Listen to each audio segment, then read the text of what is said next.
Mukhang may something special na ngang nagaganap between Kim Chiu and Paolo Avellino dahil walang takot silang nag-holding hands sa harap ng madlang people.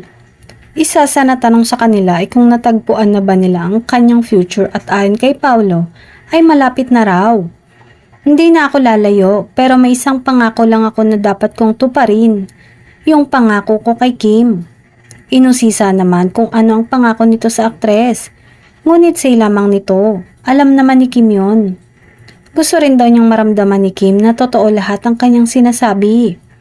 Yun na lang ang kailangan kong gawin para masabi ko na nandito na siya. So anong kailangan ko? Lakas ng loob, paninindigan, tapang, and respeto at pagmamahal. Yan yung mga bagay na hindi mo makukuha ng isang araw, isang buwan. Say pa ni Paolo. Dagdag pa niya. Kasi malaking pogi points kapag alam mo sa sarili mo kung ano yung totoo at hindi mo na kailangan pa ipagsabi pa sa lahat. Samantala, masaya naman ang Kim Pao fans na finally ay meron na silang first movie. Ang romantic comedy na may Love Will Make You Disappear.